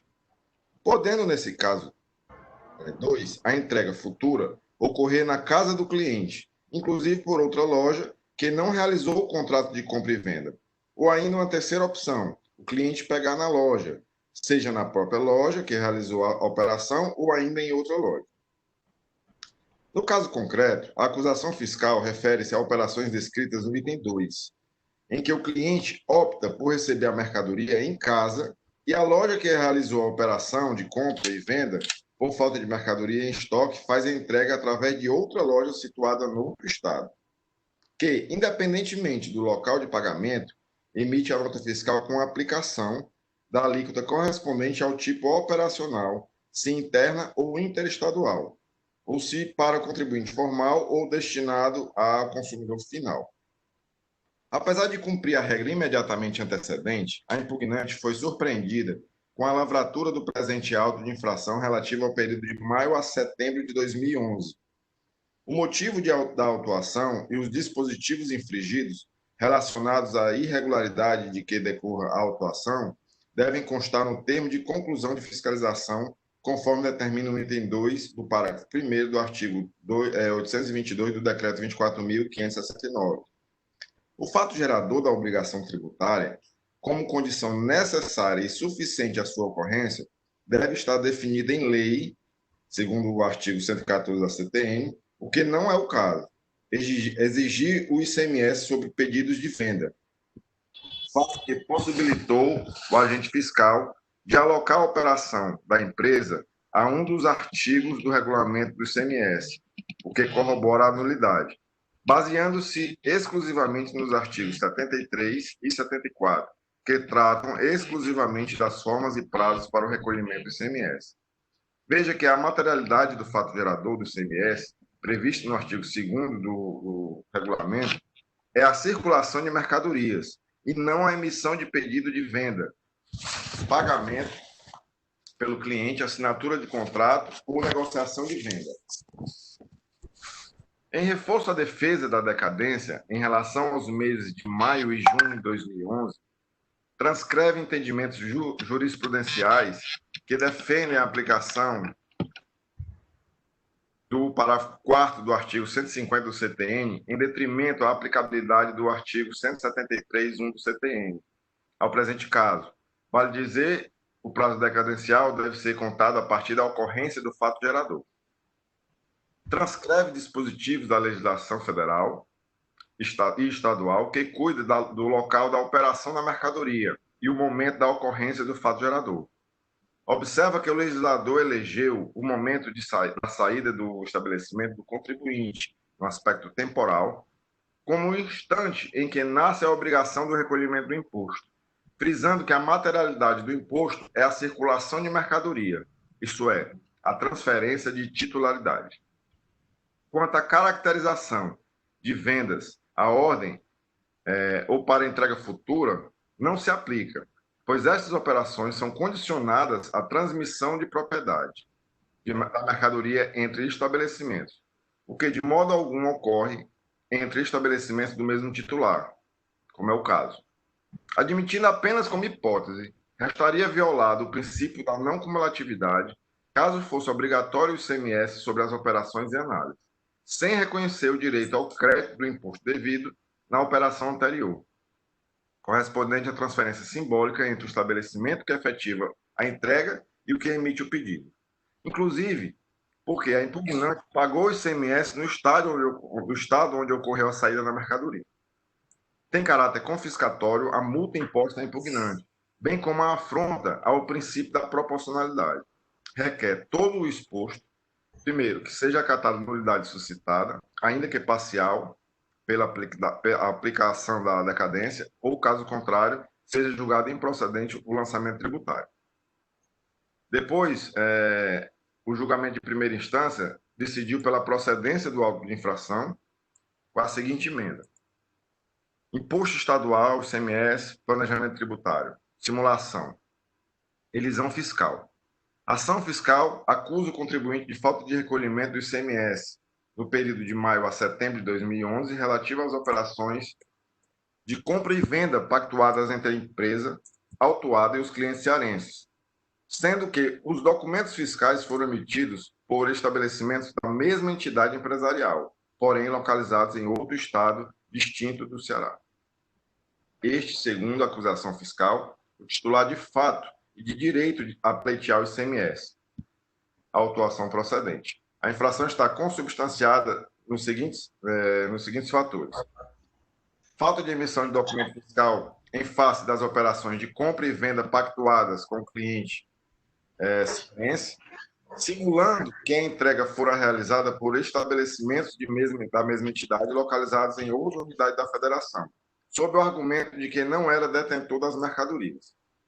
Deixou de receber em transferência as mercadorias objeto dos contratos de compra e venda, para, em seguida, emitir o documento fiscal, na entrega da mercadoria ao consumidor cearense. Não há quaisquer evidências nos autos de que ocorreram as operações de transporte interestaduais do remetente paulista para o consumidor cearense, na forma descrita nos documentos fiscais, pois se observam registros de passagem por quaisquer unidades do fisco instaladas ao longo dos trechos São Paulo-Ceará. Além de não dispor de documento fiscal que comprove o envio das mercadorias, bem como o lapso temporal, que é extremamente curto, relativo à ocorrência do todo o processo negocial. Advoga contra os argumentos do representante da empresa. Decisivo para a incidência do ICMS é o conteúdo econômico, cujo resultado pela entidade empresarial só foi possível graças ao estabelecimento situado em território cearense. Então, autuado, que pela realização das operações de compra e venda é devedor do ICMS ao Estado do Ceará, infração detectada nos termos do artigo 73, 74 e 176 do Decreto 24.569, para a qual foi imputada a penalidade disposta na Lei 2.670, no seu artigo 123, 1C. Aí ele tem um demonstrativo do ICMS de R$ 195.162,53, com a multa de igual valor, totalizando R$ 390.325,06.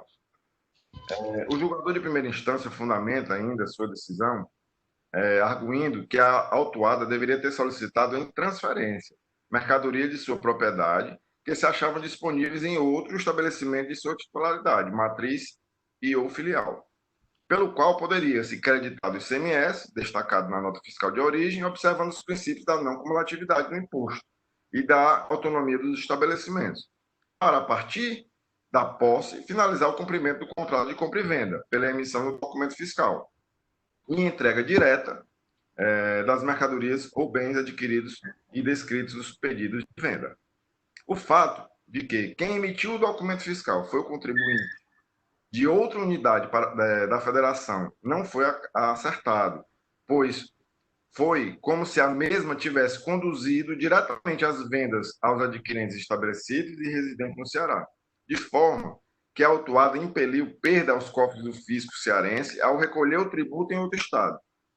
Além disso, o lapso temporal decorrido entre o fechamento da negociação em território cearense, passado pela logística de transporte rodoviário, procedente de São Paulo, culminando com a entrega da mercadoria em território cearense, demonstra que as operações ocorridas na forma sugerida pela autuada são fictícias, levando a crer que as mercadorias dos clientes cearenses já estavam sob guarda do contribuinte cearense, entregando ela mesma as mercadorias.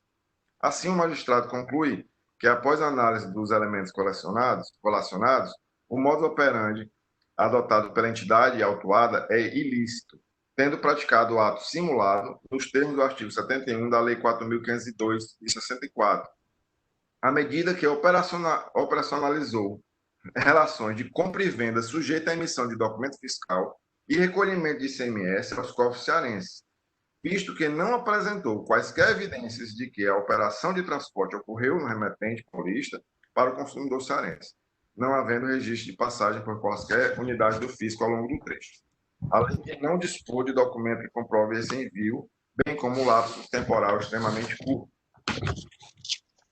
Inconformada com a decisão de primeira instância, a autuada interpõe tempestivamente o recurso ordinário, requerendo a decadência parcial do auto de infração, novamente, nulidade do auto de infração pela falta de subsunção do fato à norma, visto que o dispositivo legal do auto de infração trata exclusivamente de falta de emissão de nota fiscal e não fato gerador ou falta de pagamento de ICMS.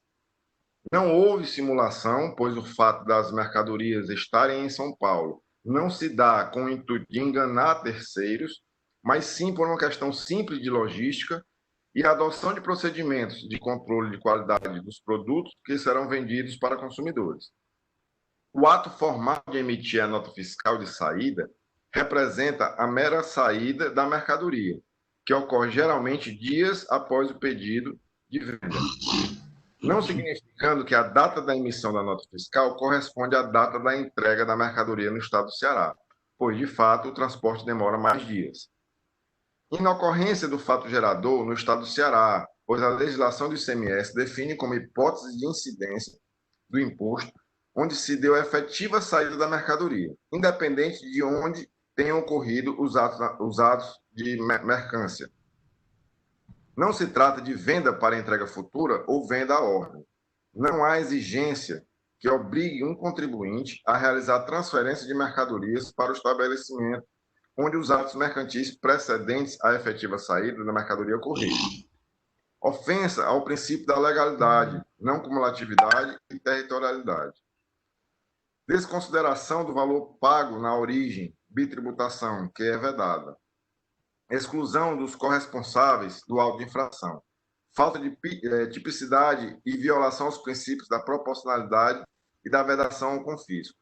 Conhecimento do recurso e provimento do mesmo, declarando a nulidade do auto de infração ou improcedência da autuação fiscal, subsidiariamente, cancelamento ou redução da multa de 100%, sobre o valor do imposto em razão de seu caráter confiscatório reconhecido pelo STF. Aí,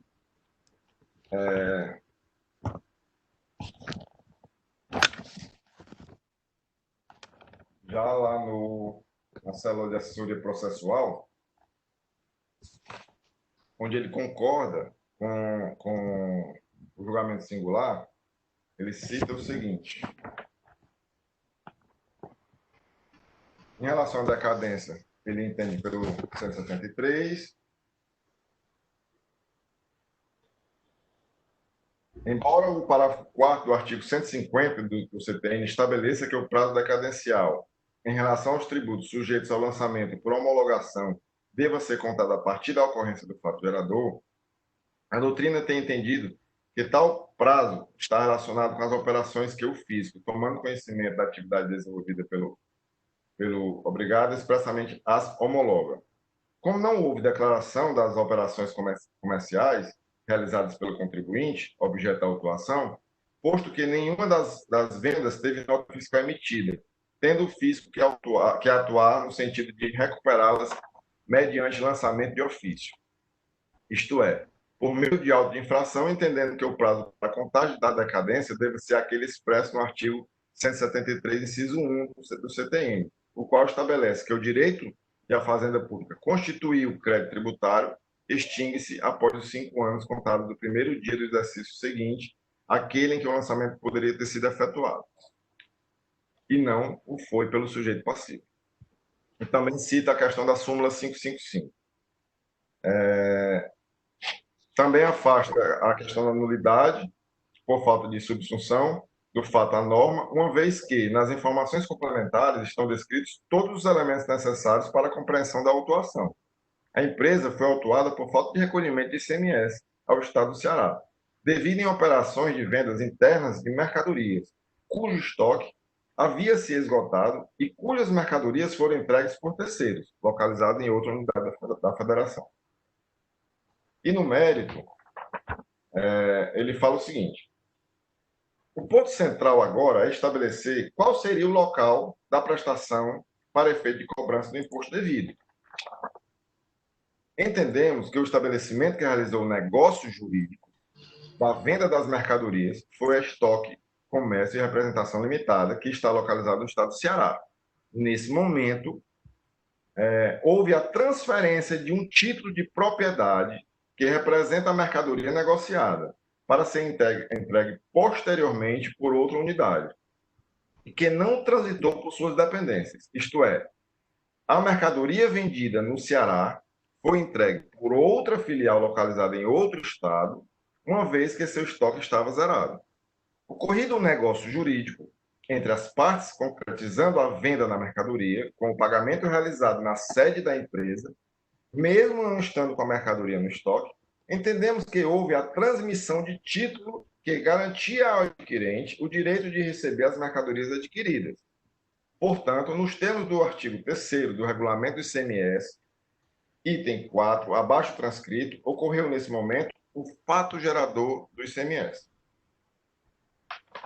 E assim ele entende também pela procedência do lançamento, de acordo com o julgamento singular. Este é o...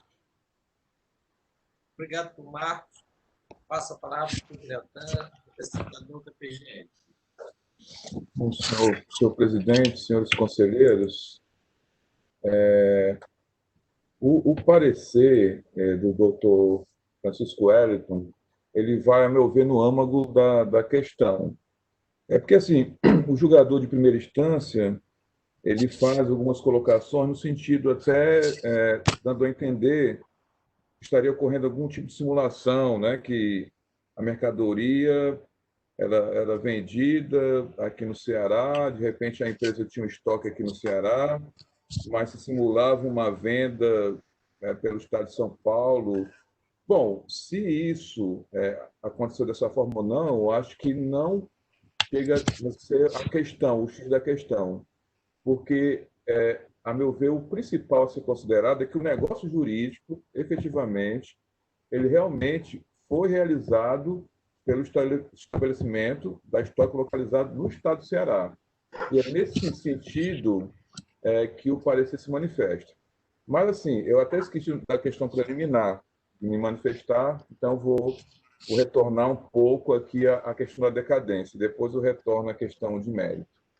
Bom, nesse sentido, nós concordamos também com o parecer, por entender assim, se a acusação é de que não houve a emissão da respectiva nota fiscal, isso representa efetivamente uma omissão própria, a verificação, a constatação dessa omissão, dessa não emissão de nota fiscal, se caracteriza como lançamento próprio do lançamento de ofício. E, como tal, não há dúvidas que ele deve se reger pelo 173.1 do CTN. Daí porque não há que se falar em homologação, né? Homologar o quê? Já que houve uma supressão de um ato que seria obrigatório pelo contribuinte, seria a emissão da nota fiscal aqui do estabelecimento do Estado do Ceará.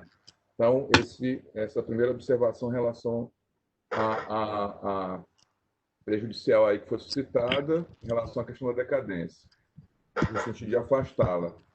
E voltando ao mérito, né, que eu já tinha iniciado o mérito e fui lá para a decadência. Voltando ao mérito, então, assim, o parecer realmente ele foi no âmago da questão. porque efetivamente o que se constata é que esses negócios jurídicos, eles realmente foram realizados no estado do Ceará. Então, imagine o seguinte, de repente eu tenho um estabelecimento no estado, então eu tenho pouquíssimo estoque, então eu realizo várias vendas aqui para consumidores finais localizados no estado do Ceará, né? Emito apenas um recibo, mas todas essas mercadorias são enviadas para o estabelecimento em outros estabelecimentos, outras unidades, em outros estados. Quer dizer que, então, essa operação de venda, que foi efetivamente realizada aqui no estado, ela não se concretizou? Não, apenas você pode até ter um sistema de logística, né, que facilite essa entrega de mercadoria, onde tiver o estoque, onde tiver aquele determinado item, mas isso, a meu ver, não descaracteriza essa venda, esse fato gerador do CMS relativo ao estabelecimento localizado no estado do Ceará. E o parecer, ele traz, em prol dessa fundamentação, primeiro ele fala dos dispositivos legais, do que deve ser entendido como contribuinte, né, que é toda e qualquer pessoa jurídica que realiza com habitualidade em volume que caracteriza atitude comercial, até para demonstrar, o estabelecimento, o estoque do estado do Ceará, você é um contribuinte, você está operando as vendas aí para vários consumidores do estado do Ceará. E, mais adiante, cita o artigo 18, estabelecimento é um local privado, ou público, edificado ou não, próprio de terceiro, onde pessoas físicas ou jurídicas exercem suas atividades em caráter temporário e permanente, bem como onde se encontram armazenadas mercadorias ou bens. E, mais adiante, o artigo 16 do regulamento CMS, até para definir o local da operação, né? Que é um dos aspectos aqui que que está em debate. E o artigo 16 diz o seguinte, o local da operação da prestação para efeito de cobrança do imposto e definição do estabelecimento responsável tratando-se de mercadoria ou bem, o do estabelecimento que transfira a propriedade ou o título que a represente. Então, a meu ver, efetivamente, houve um negócio jurídico, essa transferência aí dessa propriedade, desse título, efetivamente, ele ocorreu no estabelecimento do estado do Ceará, ainda que essa mercadoria não tenha transitado por sua dependência, né? Ocorrido o negócio jurídico entre as partes, concretizando a venda da mercadoria com pagamento realizado na sede da empresa, mesmo não estando a mercadoria no estoque, entendemos que houve a transmissão de título que garantia ao adquirente o direito de receber as mercadorias adquiridas. E aí cita-se o artigo 3º do regulamento, o item 4, que diz: ocorre o fato gerador do CMS no momento da transmissão de propriedade de mercadoria ou de título que a represente, quando a mercadoria não houver transitado pelo estabelecimento do transmitente. Então, em conclusão, senhor presidente e senhores conselheiros, entendemos sim que esse imposto ele é devido ao Estado do Ceará, deveria ter sido emitida a respectiva nota fiscal, já que todo o negócio jurídico foi realizado pelo estabelecimento do Estado do Ceará. Ainda tem uma solicitação aqui de exclusão dos corresponsáveis, mas assim, a gente já tem uma manifestação em relação a isso, que a gente está analisando a autuação em relação à pessoa jurídica autuada. E essa questão não é para ser dirimida nessa fase, já que essa análise ela é feita por ocasião uma vez confirmado a autuação fiscal, né? É feito na Procuradoria da Dívida Ativa, que ela vai analisar os eventuais corresponsáveis para a proposição da eventual execução fiscal. Com essas considerações, eu termino aqui propondo, né, me manifestando pela confirmação da autuação fiscal. Eram suas considerações, senhor presidente. Obrigado, Biratã, pela discussão. Vou entregar a palavra aos conselheiros. Lembrando que temos as questões preliminares de decadência, de nulidade do fato de sanção, e como o mérito totalmente dito. Com a palavra, doutor Rafael pediu. Senhor presidente, quando eu comecei a ver a defesa aqui, e também depois que eu vi o julgamento de primeira instância, eu realmente estranhei as alegações de simulação, imunidade, né? Como se fosse algo assim, muito forte, né? Mas, ao chegar no parecer da assessoria processual tributária, percebeu-se que as coisas foram recolocadas no devido foco, né? O nosso regulamento do ICMS, nossa lei estadual, ela prevê a caracterização do fato gerador, tanto no item citado. Eu perdi o papel que eu tinha anotado aqui as coisas, ó. Achei. Tanto no artigo 16, inciso 1A, que é o alegado na defesa, né, que é o local onde se realiza a da saída da mercadoria, a circulação, que é o fato básico do ICMS, mas o parecer fez lembrar que há a linha G. Né? Colocou muito bem aqui, deixa eu tentar localizar aqui de volta, né? Eu estou aqui com 2 computadores aqui, o notebook aqui no coisa e o outro aqui do escritório na minha cara aqui, né? Artigo 16 é a lei estadual.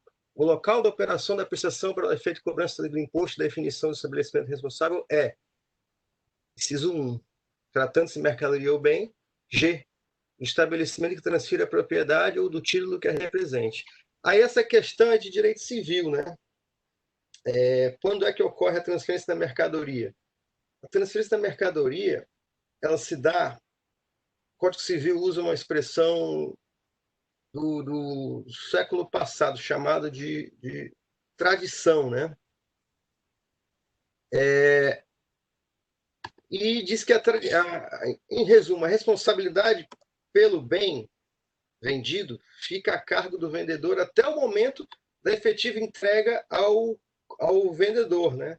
Que é uma regra que também está no Código de Defesa do Consumidor, né? Eu estou aqui botando no chat para todo mundo, vocês têm acesso ao bate-papo aí, né? Artigo 234, esse aqui é Código Civil. Se no caso do artigo antecedente a coisa se perder sem culpa do devedor antes da tradição ou pendente de condição suspensiva, fica resolvida a obrigação para ambas as partes. Se a perda resultar de culpa do devedor, responderá este pelo equivalente mais perdas e danos, né? Apesar de várias hipóteses serem tratadas aí no âmbito civil, a gente tem uma linha geral que, antes da entrega ao consumidor, a responsabilidade é do vendedor. Então, como é que se ocorre, quando é que se finaliza a operação para fins civis? É quando o consumidor recebe a mercadoria. Pois bem, a venda foi feita no Ceará, ele teve lá acesso a uma amostra de um sofá bonito, ou de uma mesa lá da loja do Tok Stock, e recebeu posteriormente. Então, acredita que o contribuinte tenha feito um procedimento de abreviação das coisas, né? Seria mais complicado, mas mais correto. Transferência lá do estoque para cá e daqui venda para o consumidor. Ele queimou uma etapa, ele mandou direto, né? O problema é que a operação foi, de certa forma, registrada aqui. E ele não conseguiu nem fazer uma prova, se é que existiu mesmo, que aqui atuou só como ponto de venda, né? Não conseguiu, pelo contrário, ele teve de escriturar parcialmente a operação aqui na redução Z, foi onde o auditor descobriu o senão.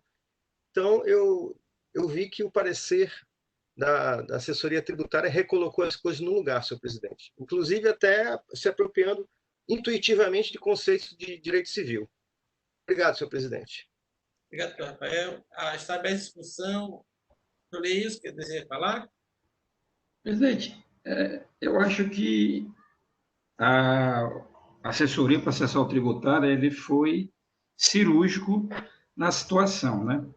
A partir da verificação da ocorrência do negócio e onde está, como disse o conselheiro Rafael, lá na redução Z.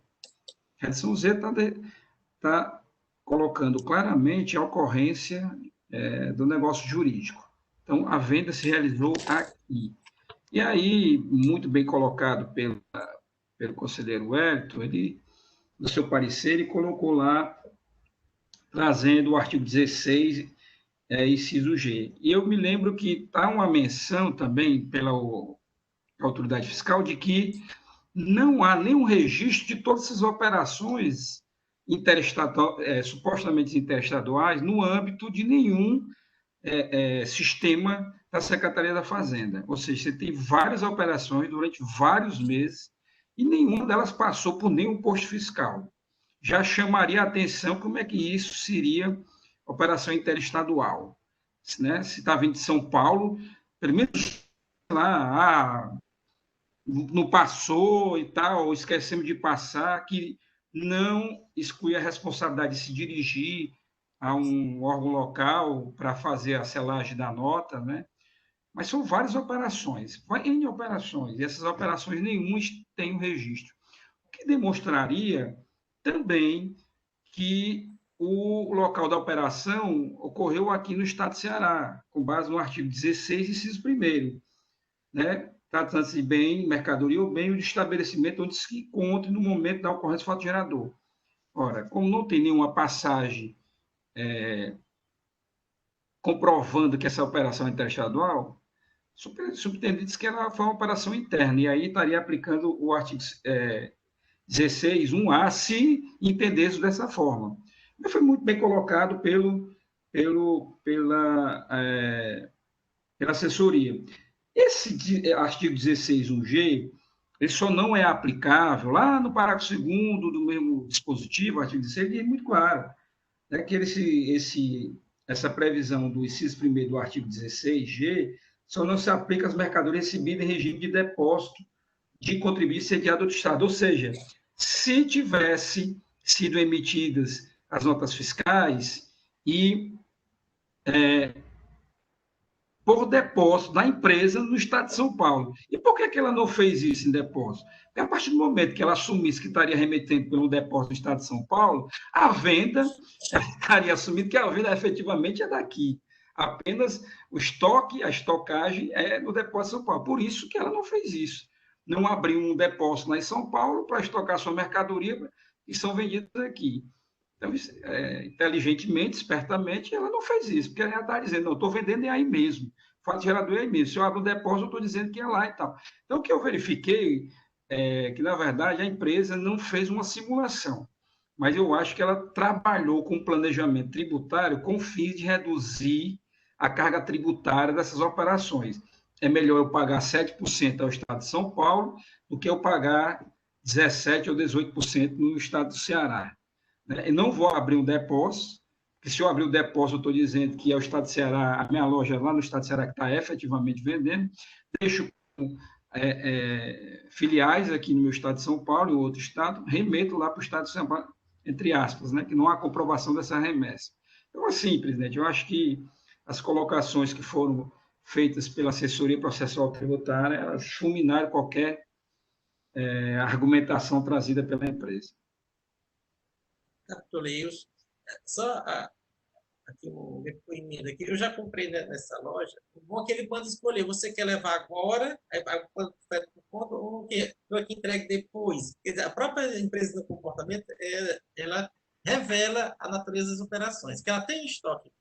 Mas esse comentário fica aqui à parte.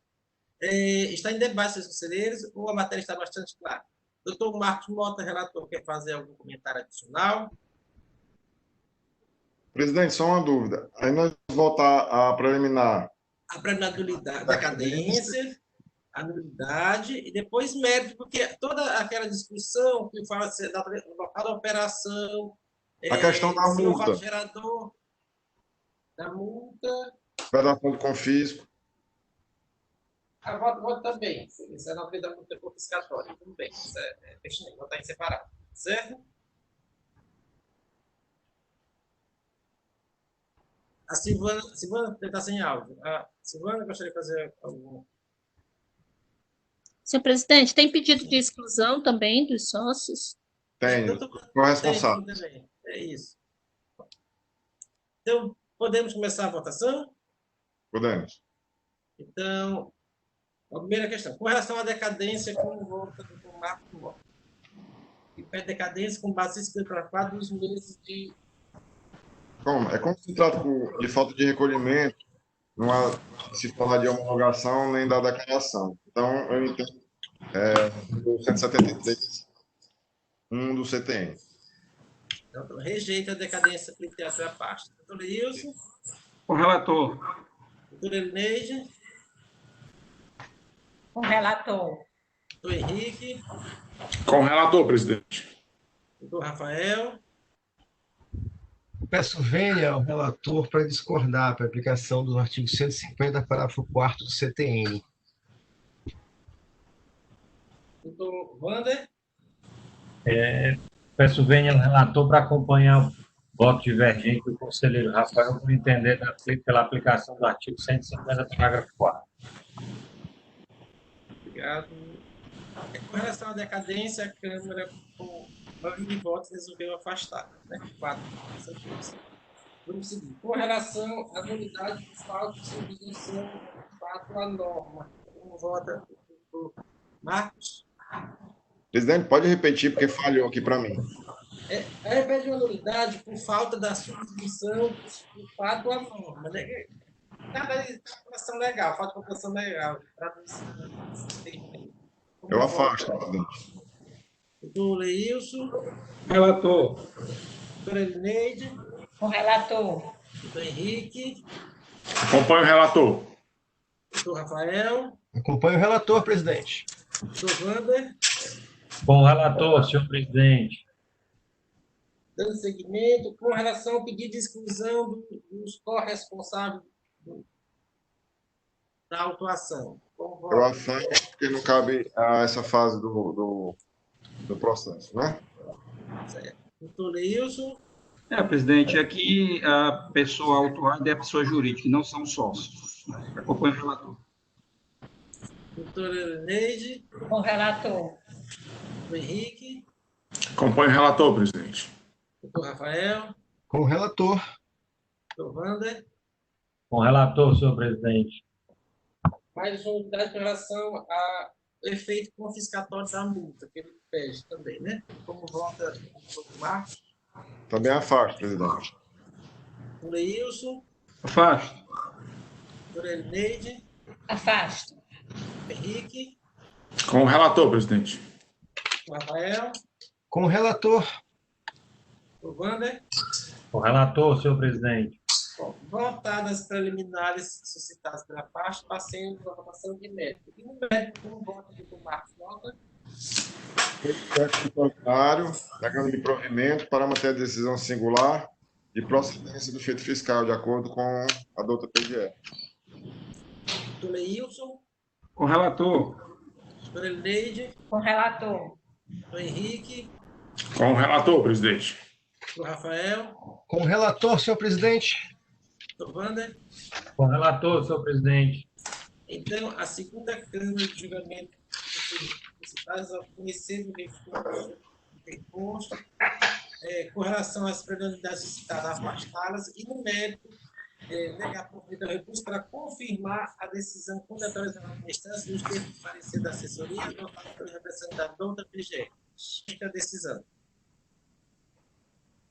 Senhores, a sessão está encerrada. Espero convocá-los para às 8h30.